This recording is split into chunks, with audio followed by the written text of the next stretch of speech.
Hello to everyone and anyone watching this video. My name is Taja. Welcome back to my channel.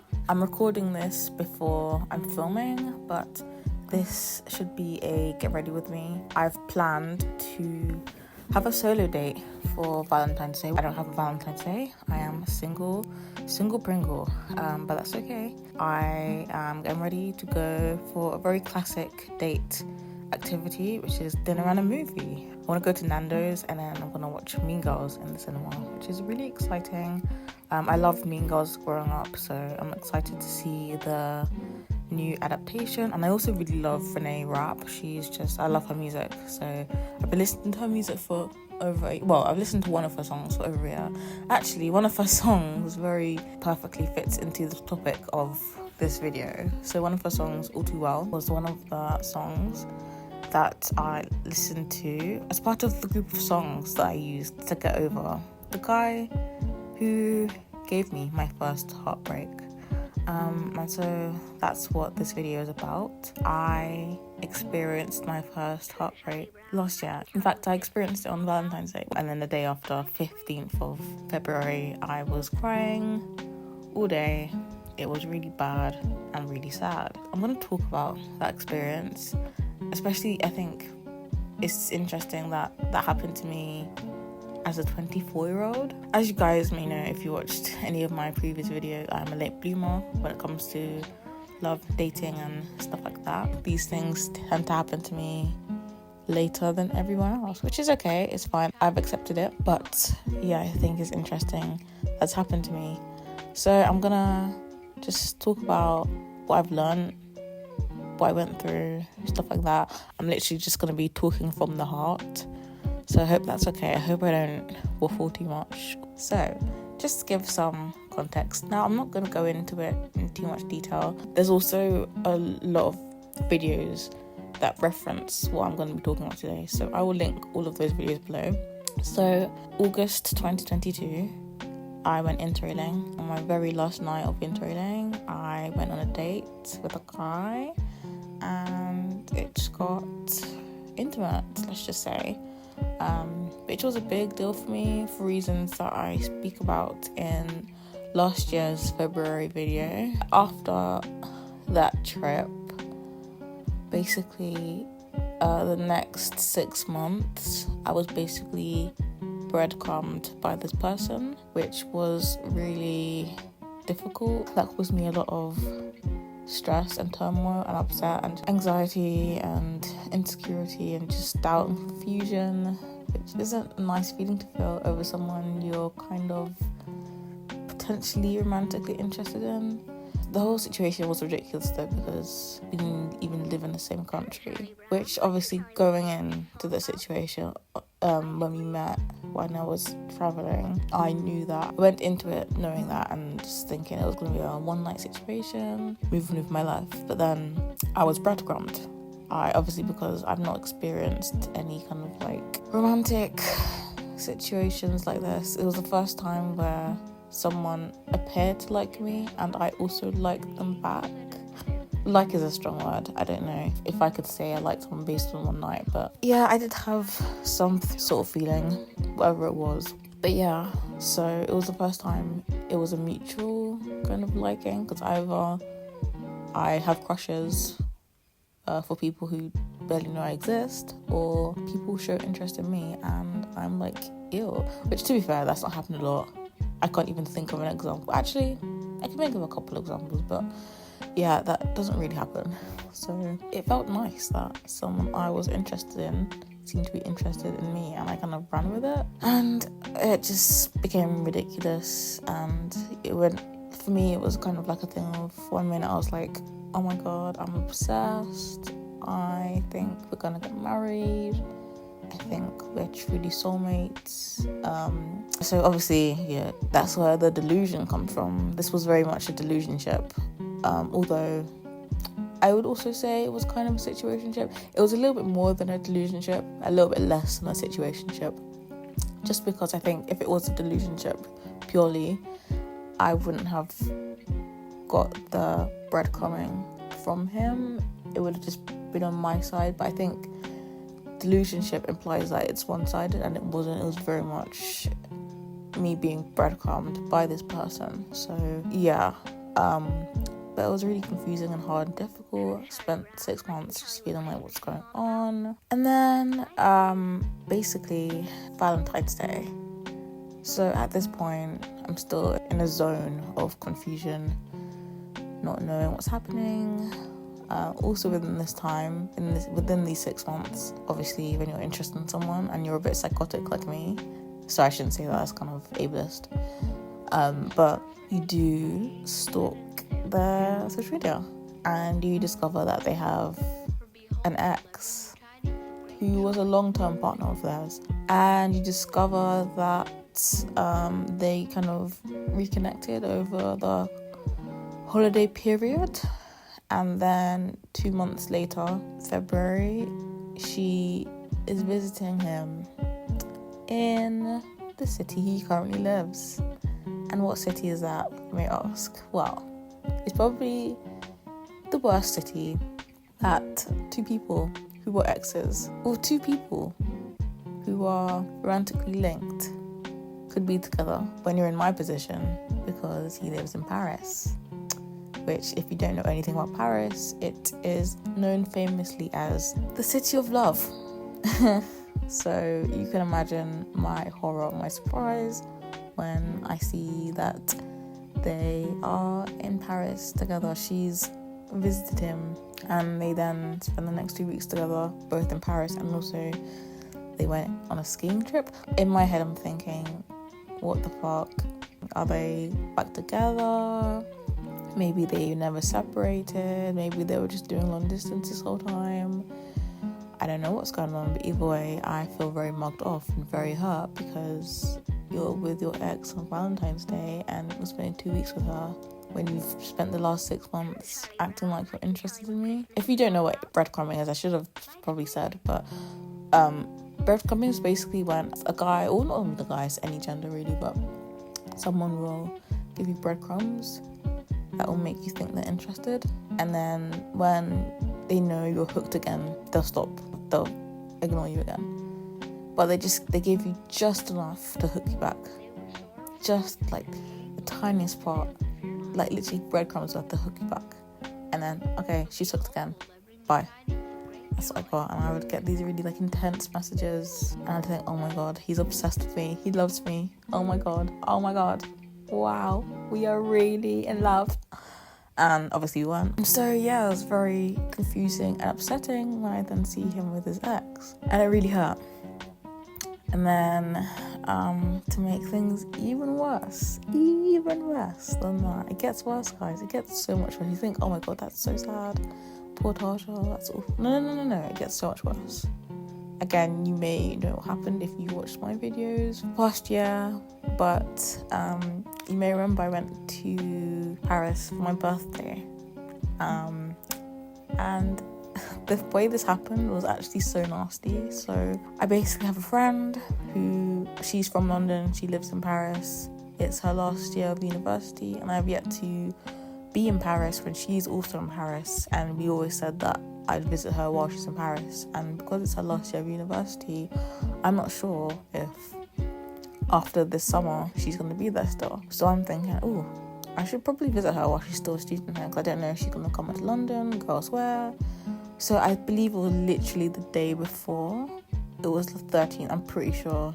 I'd have to check my emails, but I'm like, okay, my birthday's coming up. I also went, as part of my interrailing trip, I went to Paris, and that trip was a mess. If you see my interrailing vlogs, you know that when I went to Paris was so chaotic, and there was a lot of things I didn't get to, not a lot of things, but a couple of things I didn't get to do. So I thought, my birthday's coming up, I like having a little birthday holiday. Also, my friend's her last year at university, also, there was things I didn't get to do, and also I have this guy who I'm not sure what's going on, and I need to know if it's all in my head, if I imagined it, what's going on. So let me just go to Paris. Let me be a bit silly, go to Paris, and then maybe perhaps we can meet up and I could see what's happening with that situation as a little thing. But I want to stress, I've said this from the beginning, I really want to emphasize and stress to you guys bottom of my heart, 100%, I promise you, I did not go to Paris for the sole reason of this man. I promise you. Promise you. I don't want you guys to think that I decided to go to Paris just for him. The main reason was my friend. And then it was just, the other reasons. But I don't want you to think that I travelled to a different city just for this man. I would never. Like, I'm ridiculous, but I'm not that ridiculous. No offense to anyone who has done that. But I didn't do that. If I did do that, I would own up to it and I would put my hands up. But yeah. And that's not to say that I would never have done that in the future, but in this particular trip, I didn't do that. I just want to make that abundantly clear. So I booked the tickets to go to Paris for my birthday, like an early birthday trip. I didn't go on my birthday, but beginning of April I went. So the timeline is 13th of Feb, I book my trip, tell my friend, it's all great. 14th/15th, I see that he is with his ex in Paris, and then the next 2 weeks, they're both traveling together, and I want to literally die. I then, obviously, because, part of the messages that he would send me, the really intense ones, would be how he misses me and wants me to come to Paris. Ugh. So I'm like, okay, I'm going to Paris, I should probably say something. But I'm also like, should I even say something? Seeing as he's possibly back with his fucking ex, I'll just say something, whatever. Because I'll be a bit awkward from posting, like, Paris pictures and whatever on my story. And then he's like, why didn't you tell me? So I was like, okay, let me just message him, tell him. But I'm also gonna confront him about his actions and behaviour. So I'm like, yeah, I'm coming to Paris. By the way, he's like, yeah, cool. We'll do this and that and this and that. Then I'm like, okay, cool. But before we meet up, we'll make plans to meet up. I just want to ask, what the fuck? Who the fuck was that girl? I didn't say that. But I was like, oh yeah, before we meet up and make plans, whatever, I just want to know who was that woman you were with. And he explains, he says, oh yeah, she was my ex and we travelled as friends, which I'm like, okay, a bit weird. To be honest, guys, it's not that I don't believe him, but okay, this is one thing I've learned. Maybe I should say this. I'll talk about this more at the end. But one thing I've definitely learned from my first breakup is don't get involved with someone who's recently broken up with someone. Just don't do it. Don't do it. But I'll talk about everything I've learned at the end. I have no reason to not believe him. I don't know if they were 100% platoon in the whole trip. It's not really my business. But, And then it gets a bit weird. So he says that, and then I'm like, okay, cool. Just wanted to make sure because, if you were involved with her romantically, I don't think we should be meeting up, seeing as we have our history, what happened in Berlin, when we met. And then he messages me something like, I wouldn't have, because we went on Bumble, I wouldn't have Bumble if I was in a relationship. And I don't know, looking back, I don't know if he was annoyed that I didn't even imply that. I just said I don't know, but I don't know you like that. Yes, we shared something very intimate, but I don't know you like that. So, and at the end of the day, you're a man. Men lie. Women lie too, but men lie. So I'm like, yeah, whatever, cool. I don't even know what I messaged back after that. I was trying to change the subject, I think. And then he just doesn't message me. He doesn't respond. At this point, I believe this is the day before I'm flying out. Well, actually, I remember because there were strikes, so I didn't even have a plane. I had to get a coach to Paris, which was ridiculous. Because my plane was cancelled. So that was fun. That was a good omen, wasn't it? But yeah, I end up in Paris, basically. And I'm looking at my phone. There's nothing. No messages, nothing. I'm like, cool. This is the Friday. I arrived Paris Friday the 31st of March. Saturday was the day that we had initially planned to meet up. I should have known. Saturday was what day? April 1st. Which, if you have no idea about the calendar, I was going to say the Georgian calendar. Is that the right word? The Western calendar? I don't know. But basically, April 1st is famously known to be April Fool's Day. Which, I don't know. But it's just so funny to me. Because there was no big fool than me that day. I'm not sitting around waiting for him. I have, plans that I've made outside of meeting him. Lots of things I didn't get to do when I went to Paris in the summer, so those are the things I was doing. But all the while I was waiting for confirmation or something of us hanging out, meeting up, whatever, and I get nothing. And I'm walking around Paris and I have like this really cunty outfit on and everything looks beautiful, but there's a part of me that couldn't fully enjoy it because I'm just thinking, oh my god, he's just ignoring me, this is really sad. I eventually get home, it's raining, got a bottle of wine on the way home as well. I check my phone, finally he responds. He's like, oh yeah, sorry, I was working. What? So you couldn't see that before? What? Whatever. And then, okay, obviously if I had known what I knew then, I probably wouldn't have responded. But I was still thinking, okay, well, I'm still here until Monday afternoon. So I'm like, oh, okay, well, basically like implied, okay, well, because it wasn't that late. I think at this point it was like maybe 8ish or something. So I was like, I don't know if he wanted to meet in the evening or meet the next day or whatever. But I was like, okay, well, I don't know if anything's open. Basically just implying like, do you want to do something tonight, or do you want to meet up tomorrow or whatever. And that's the last message sent by me. I didn't get a message from him to this day, although I did get half a message. I'll talk about that in a bit, but it wasn't a message. But yeah, he ghosted me. He didn't respond. And I spent that evening, I ordered pizza, I drank my wine, I watched Dirty Dancing. But yeah, you can watch my Paris vlog because I talk about it all. But yeah, it was the best of times. I guess now at this point I can talk about what I've learned because we haven't spoken since. But now I'm going to talk about what I learned from the experience. So I guess the first lesson I've learned was that no answer is an answer. Sometimes things happen to you, and it doesn't have to be romantic, it can be anything, friendships, work-related things, family situations, just things that happen to you, like tragedies and like freak accidents and so many things. And we expect there to be an explanation, a logical explanation. I think humans are very logical. We like to be able to fit the pieces together and create a logical story, but life isn't like that. Sometimes things are going to happen to you and you're going to be left wondering why, but you have to accept the fact that you may not get that answer and that closure, and you have to be okay with that. And I think as much as I would have loved, and to this day there's the part of me that really would love the message of I'm sorry, I breadcrumbed you for months and then went travelling with my ex and then ghosted you when you came to visit me, well, when you came to the city I live in. I would love that because I feel like my healing process for this experience would have been so much easier if I'd got that message. But I never got that message, and instead I got nothing. First of all, in terms of, you know, wondering if he liked you or not, the fact that I got nothing signified that he didn't like me, because if he liked me, I would have got a message. If you ever want to know if someone's interested in you or not, if they don't say anything, that means they're not interested in you. They would say something if they were. So no answer is an answer.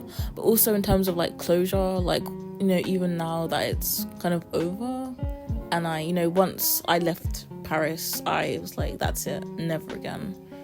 Me and you are over. We're breaking up. I'm laughing because obviously we were never together, but even now, like I said, I would love to have that message of I'm really sorry for the way I treated you, but I'm probably never going to get that, because I think most people who act like he did either don't know that they hurt you or they don't care. And yeah, it sucks, but it's like, what can you do, you know? So you just have to make peace. If you never get that apology or the explanation, you have to make peace with that. You have to find your own closure, and that's what I've done. And the way I've done that is by thinking someone who's actually interested in you and cares for you, they would not treat like that. And so someone treats you badly, they're not the right person for you. And that's what I've had to keep reminding myself. Like, someone who can treat you like that is a loser. This man's a loser. Also, he was punching. Like, I'm not I'm so rude. I'm not like the most like confident person when it comes to my looks. I think I can definitely make myself look nice, as you can see in this video. But most of the time I'm walking around, my hair's a mess. I'm wearing like a grubby little t-shirt and sweats, but I know I can make myself look cute. And this, I'm trying to be a better person, so I shouldn't say that, but in my opinion, he was punching. And even like when I showed like pictures to my friends, when I told them what happened in Berlin, they were like, oh, okay, Tasha, interesting. But at the time, you know, I was drunk, to be fair. So, you know, but even I looked back on like some photos. I was like, what the fuck was I thinking? So I'm actually being mean now. I'm sorry, I shouldn't be mean. But yeah, something else I learned. I really should have made notes, because I feel like there's things I might miss out of things I learned. But number 2, which may seem like a silly like lesson, but it's something that really truly helped me. Music. There are so many songs that got me through the situation, and it was weird because like so many songs were released that was so perfectly aligned with the situation. I'll just list a few out, but Would've, Could've, Should've by Taylor Swift. That's a big one. It's about being taken advantage of by an older man, which is basically what happened to me. I didn't know if I even said, but this guy was older. Not old like pensioner, but like 10 years older than me. So yeah, that song, to this day, I don't think I can listen to that song. I mean, that song is already like heartbreaking enough as it is, but when I add the context of what happened to me, and the song is pretty much what happened to me, everything she says is exactly how I felt. So that song is very traumatic for me to listen to, but it was there for me when I needed it. Another song is Kill Bill, SZA, talks about her ex loving someone else. Also, her song F to F fits with my situation. All Well by Renee Rapp, which is what I mentioned in the beginning of this video. Giant Feelings by Eloise. She's a small artist, so you may not know the song. I love her. Her music's so good. And she dropped a song called Giant Feelings. And actually, that song dropped literally the weekend after Valentine's Day, I believe, when I discovered that this guy was traveling with his ex. That song's up there with Would've, Could've, Should've, lyrically fitting into what happened to me. Like, that's another song I can't really listen to without having a breakdown, which is really sad because like, that song is really good. But like, I think most songs that remind me of this person and songs I use to get through the situation, I can listen to. But there's a couple of songs like Would've, Could've, Should've and Giant Feelings where I can't listen to it without feeling immense sadness. Boy's Liar is another big one. When it dropped, I definitely thought, yeah, he's a liar because he's with his ex. But even despite that whole liar part, there's still other parts of the song that is very relatable. Like, what's the point of crying? It was never even love. Did you even want me? Was I ever good enough? Which I definitely feel is very relatable to my situation. Also, another big one is Good For You by Olivia Rodrigo. Also, although this song came out months after it took place, if Get Him Back by Olivia Rodrigo was released earlier in the year, I would have been a menace, guys. Get It Back is a very smart song, and she needs to receive her flowers for that song, to be honest. It has double meaning of get him back, like I want to win him back, but also I want to get revenge. And that's exactly how I felt between the Valentine's Day and me going to Paris. I was very much torn between I want him but I hate him. And I feel like if that song was released in that period, I would have been a menace, guys. I would have been the most annoying person you would have ever met in your life. But even though that song, at the point where that song was released, I was absolutely nowhere close to the feeling of I want him back, I want to win him back. Absolutely not. But listening to that song and like thinking back to that feeling, it's just fun. I don't know. Although when that song was released, I kind of had a second re-upsetting of situation, which I'll talk about in a bit. Another lesson, I guess, but this also links to the music one, but another lesson I would say is let yourself feel it, let yourself feel sad, and then let yourself feel angry. That's basically how I got over it. I think for me, I don't know if this works for every situation. I'm just one of those people who really struggle to allow myself to feel feelings, good feelings and bad feelings, because even like happiness and stuff, I'm scared to get excited and happy for things because I'm not a very lucky girl. I have bad luck, which is not nice to say, but things don't tend to work out for me. So when something good happens, I try not to get too excited because I'm scared that it's gonna get taken away. But also the same with negative emotions. I guess, although this could also work for positive emotions as well, but I think I have trouble expressing and feeling emotions because for me it's a sign of vulnerability, and when you're vulnerable you can get hurt. And also with sadness, it's again vulnerability and also weakness, and I don't want to be weak. But that's not true, obviously. That's just how my brain works. But I know deep down that being sad doesn't mean you're weak, but that's just how my brain works, and that's something I want to work on. But with heartbreak, you have to let yourself feel it. And as much as it was the worst pain ever, I'm so glad I allowed myself to feel sad and I allowed myself to cry. And for me to cry, guys, I'm not a crier. I very rarely cry. Even when things in my life that are really difficult happen, I don't cry. I'm not a crier. So for me to cry over something that's happened to me or happened to someone I care about or something like that, it's like a big thing. I'm really glad that I allowed myself to cry. I allowed myself to feel sad and depressed. When you hold it in, it's just gonna manifest in something else. And there's a quote I really like: feel it, the thing you don't want to feel it and be free.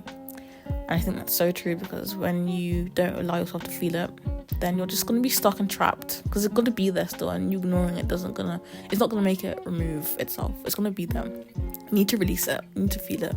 Once you process those feelings, they will leave, or they will turn into something that's actually meant to help you. In my case, the sadness I felt turned into anger, which for me was great, because I went from being, oh my god, I'm so sad, to, oh my goodness, how dare this guy treat me like this, fuck him, he's a loser. And that was really empowering, even though it's kind of toxic to have, be filled with hatred and stuff, which wasn't nice, but I mean, it was good in the sense of, it gave me confidence to know that it wasn't me, it was him. He was the problem, and I felt really empowered knowing that I didn't feel like it was my fault. It wasn't my fault.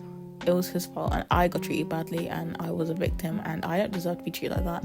So the anger for me at the time was really positive, because I wasn't blaming myself for feeling really low and like I should be insecure or I wasn't good enough, because it was all on him.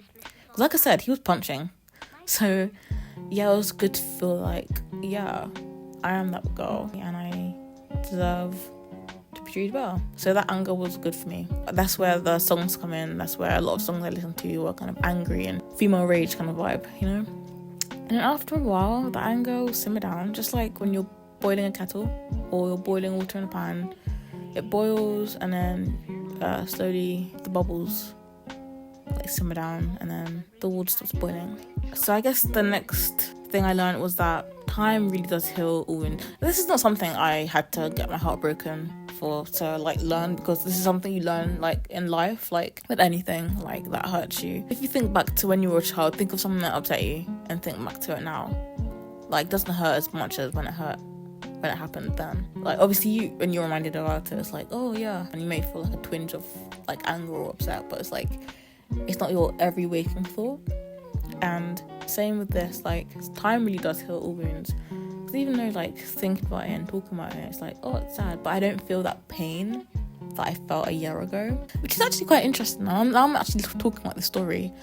I've actually done really well. I'm speaking about the story and I'm not sad. It's kind of ridiculous, if anything. I'm just laughing at how ridiculous it is, but I don't feel sad, which is really good. It's really a testament to the beauty of time healing all wounds. I also want to say, on the topic of songs and getting over it, that one song that is really hitting me as I approach the 1 year anniversary of this incident is Love Is Embarrassing by Olivia Rodrigo, where she says, it don't mean a thing, love's fucking embarrassing, which is I crucify myself for some weird second string loser who's not worth mentioning. My god, love's embarrassing as hell. And again, that's something that really hits me, because it's so much has happened in a year since that heartbreak, and when I compare myself and how I feel about this person now compared to then, it's it doesn't even matter now. I'm crying for who? I'm heartbroken for what? Some random loser guy. And that's kind of a good thing in terms of what I was saying about time and how time really does heal. It's so irrelevant to me now, even though it was such a big part of how I felt, and I felt so much because of it.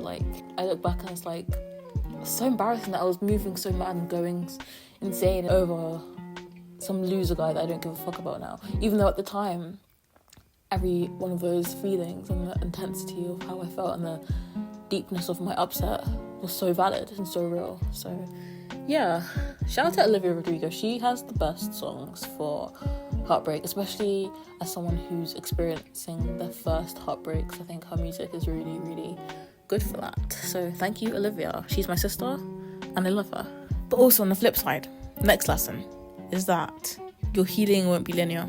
A lot of things happened, like I said, in 2023. I don't know if those things happening were a distraction, maybe, but genuinely, by the time we got to October, I really wasn't thinking about him. I didn't care. And then it was so weird. So basically over the summer, for a multitude of reasons, I wasn't on social media. I deleted the Instagram app. A couple days before I re-downloaded it, I had a dream. I'm a dreamer. I think because I'm a Pisces moon, I do believe that when I dream something, a lot of the time it does mean something. I interpret a lot of my dreams very spiritually. If you don't believe in God or spirituality, whatever, that's fine. I'm not trying to push my beliefs on you, but I personally, I think that there's more to my dreams when I not every dream, but some dreams, they're a symbol or a sign, or God's trying to tell me something or whatever. So I had a dream about him. One of many dreams I had about this person. I've had so many dreams about him. There's a line in Would've, Could've, Should've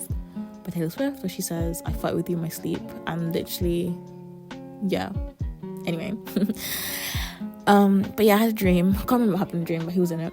I think that was my first dream about him in a while as well. But literally a couple days later, I re-download Instagram and I see that he's sent me a message because I restricted his account. So basically, when you restrict someone's account and they message you, rather than you seeing what they've messaged you, it just says blah blah sent you a message. So I was like, oh my god, this is it. This is the message I'm finally gonna get. Am I finally gonna get my apology and whatever? Spoiler alert, no, it wasn't. Basically, I'd posted something on my story and he reacted to it. That was it. And that made me spiral. I didn't click on his message for a few days. When you restrict someone's account and then you click on messages, they don't know that you've read it. If you ever want to read someone's message on Instagram, but you don't want them to know you've seen it, then restrict their account, then click on it. But yeah, so I clicked on it a few days later, and the fact that it was just no acknowledgement of anything. Because I was thinking, has he said hi? Has nothing happened? Has he apologized? And that made me spiral, because it's just one thing about men who hurt you, they will literally, I literally saw a tweet or something. Men will literally doing the most fucked up shit. They will hurt you. They will literally drive you to the pits of sadness and heartbreak and anguish. And then they'll just pop up 6 months later. They'll pop up and they'll be like, hey, how you doing? As if they didn't do anything. And it's are you alright? Are you actually okay? Are you stupid? What the fuck? He just responded to a story. I'm just I really thought I was gonna get my apology. I really thought. No. But just acting like nothing happened. Are you stupid? Fucking prick. And that made me spiral. And then, like I said, I had restricted his account, which meant I hadn't seen any of his posts, stories, anything for months. I clicked on his profile. It made me spiral again, just being exposed to him after pretending he was dead for months. I felt like I was right back to the spring 2023. I was just distraught. So I guess the lesson in that is that you will get bumps in the road. There'll be reminders, there'll be triggers. And that's okay. Don't feel bad for going backwards in your healing journey, because you can't control external factors that will put you there. Another lesson, which is related to the whole restriction thing, which, okay, you're probably thinking, restriction, what is that? Why haven't you blocked him? I don't know if I ever will block him, or I guess this is maybe a sign that I'm not truly over it, which I'm, I think because of the circumstances of how we met and what happened when we met, there's going to be a part of me that's always going to have him but that sounds wrong. In context of what happened, it does not sound right. But no, there's always going to be a part of me that's never going to get over him, I think. And I've come to peace with that. I guess that's also another lesson, but because of, like I said, watch my video last year if you need more context. It wasn't just your standard date, your standard hookup, whatever. It was significant to me, which kind of really pisses me off, because I don't want to have someone who hurt me so badly be like a part of me forever, but I can't help that. So I've made peace with that. I've accepted it. So I think because of that, I don't know, I feel like it's kind of stupid, but I don't know if I ever will block him. Maybe one day. The other reason is also because I'm a petty girl. I'm very silly and petty.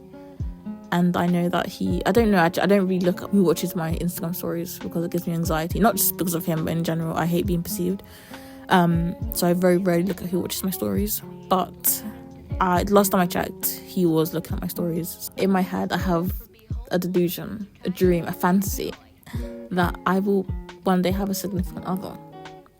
And I'll post him. And this motherfucker who broke my heart will see. And he'll know for sure. He truly fumbled. I have this fantasy, which I know is stupid and immature. But, you know, give me a break, guys. This is my first heartbreak. Give me a break. No judgment, please. Thanks. But yeah, if you can, guys, I would recommend blocking them. The reason why I'm fine with having him restricted, not blocked, because I get the satisfaction of knowing that one day he could look, even if I'm not single, if I'm just like living my life and looking really hot, I can post that and he'll see it and it's like, yay, hear me. Apart from that one time when I was spiraling, I know I have enough willpower to not be tempted to look at his Instagram, because I know I value my mental health enough to not look. So I have no desire or curiosity to look, apart from that one time, which hopefully won't happen again. But if it does, like, you know, but I really doubt it, because I know if I see something that's gonna upset me, I know I'm gonna be upset. And like I said, I value my mental health more than that. Something else I learned though is that I shouldn't let this stop me from falling in love again. I wish I could end this by saying, guys, could you imagine if this was like an actual date with someone else? That would be such a great way to end this, because I could be like, my final lesson is don't let heartbreak stop you from falling in love again, because I'm gonna go out on a date now. No, I actually did, like, over Christmas I re-downloaded Hinge. I was talking to someone for 3 weeks. I thought we were gonna meet, we were making plans to meet, and then he ghosted me, but it's fine. I don't mind being ghosted by someone I've not met before, because I do that as well. Like, I feel like if you haven't met them, it's not that deep. Even though we were talking for 3 weeks, but it's like, you know, we haven't met. He doesn't owe me anything. I guess another lesson is to not let yourself be afraid to fall in love again, which is something I'm still kind of learning, because I'm not like heavy back on the dating, but I also know that like I shouldn't avoid that. I think, to be honest, I think at the moment, even though I was using Hinge, I've had another little break, not because of anything to do with me being scared. It's just because I have other things in my life I'm focusing on at the moment. I'm job hunting and I'm focusing on that, and like just other things in my life. I think if you watched my video where I talked about like my goals for the year, I'm really focused on that. I'm putting all my energy on that right now. So I think once I've done that, then I'll think about dating again. But I shouldn't be scared to fall in love again. And this is kind of random, but again, oh my god, I'm actually the most annoying person ever. I literally said this in my last video. I say this every video. I talk about Taylor Swift in every single video. It's actually a disease at this point. It's a disease of the mind. But when I came back, I think April, when I came back from Paris, I was getting over, you know, the whole situation. I found out that Taylor Swift and Joe, her boyfriend of 6 years, had split up. Soon after, we won't talk about the whole Matty situation because that was embarrassing. If you're Swiftie, you should be embarrassed. I was embarrassed. But obviously now she's dating Travis Kelce. Obviously she's not the first and only person to, you know, get into a new relationship after a breakup. But I think the reason why I talk about her is because obviously she's written albums about this man, about Joe. Some of my favourite Taylor Swift songs are about this man and how she thought they'd be together forever. And then now they're not together anymore. And she's fallen in love with someone else. And it's kind of sad, but it's beautiful, because it's like you can love someone so deeply, but they might not be for you. And that's okay, because you fall in love with someone else. And that can happen, that's fine. Also, someone else as well who I think about, although Jesus. If she's happy, it's great, but also the way it happened was a bit messy. But Ariana Grande, I guess, okay, let's even ignore who she's with currently, because I don't want to acknowledge that just because of how that happened. It was just messy and just But even if you think about like Pete Davidson, how they were like engaged and then they split up and then she ended up getting married, and even though that marriage didn't work out, I remember when I heard that she was getting married to her now ex-husband, I felt like, wow, like that's so beautiful. Because I remember Sweetener, I was like, one of my favorite albums like ever. I love Sweetener, it's so good. That's the first album that really properly made me listen to Ariana Grande. Seeing that is just like, it was so beautiful. And someone can hurt you and it sucks, but don't let that stop you from falling in love again, because love is an experience. I'm someone who really values experience. I don't want to ever let someone hurting me stop me from falling in love. And I hope that one day I will fall in love. Even though at the moment I do sometimes have days where I'm like, am I going to be alone forever? There are some days I really truly feel like that. Even, to be honest, a couple of days ago I was just like thinking to myself, and okay, I want to do it again, guys. I'm going to be annoying again. I'm really sorry. I'm sorry for mentioning this lady, because I'm actually annoyed at her for winning Album of the Year, because SZA should have won it. I have some beef with her, to be honest. So I'm annoyed that I keep mentioning her. But the line of King of My Heart by Taylor Swift, where she says, I'm perfectly fine, I live on my own, I've made up my mind, I'm better off being alone, which is one of the most gut-wrenching lyrics ever. And the song isn't even about being alone, but those lyrics are just so sad. But it's even sadder when I think about the fact that that's how I feel a lot of the time. However, I'm trying not to put that on myself too much. I'm trying to not feel like that. Obviously, I can't force myself to not feel something, but I have to be open to the possibility of not being alone, and I have to be open to love, because I deserve it. Everyone deserves to fall in love. Another thing, oh my god, this video is actually going to be so long. I'm really sorry. I don't know how long it's going to take for me to do my makeup, but we'll see. But self-love is also something that's really important. Focus on your friendships, focus on your goals, focus on whatever you've been putting off when you're heartbroken, because I feel like being heartbroken and being hurt by someone is a really good motivator. So definitely put your energy into that as well, especially like if you're feeling very like toxic feelings over the person who hurt you. Channel the energy into bettering yourself, give yourself a makeover, work on your goals and your hobbies, put that energy into friends and family and other relationships in your life, and I think that's a lot healthier. And I help you to forget,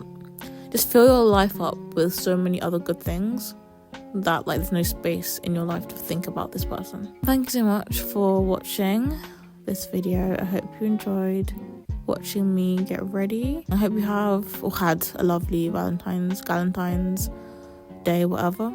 It became like an unintentional kind of like tradition on my channel to make videos about love for February. I like making videos about these kinds of topics. If you're going through heartbreak right now, know that it's going to be okay. You're going to be fine. You're going to get through it. It's literally the most painful, horrible feeling, and you honestly feel like you're never going to be happy again. I literally remember thinking like, this hurts so much, I'm never going to be happy again. Especially when it's your first heartbreak, because I waited so long. Like, I was 24 and I had these feelings, and made me think that like, oh, I'm never gonna find someone again, like I'm never gonna feel this way again about someone who also feels romantic towards me.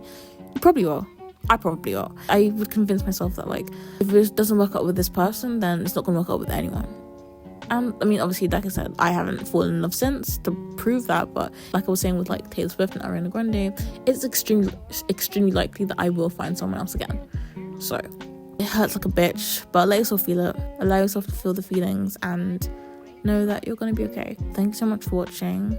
Have a beautiful day, and just know that you are loved. If not romantically, then in all the other ways. Take care, and I will see you in my next video. Bye bye.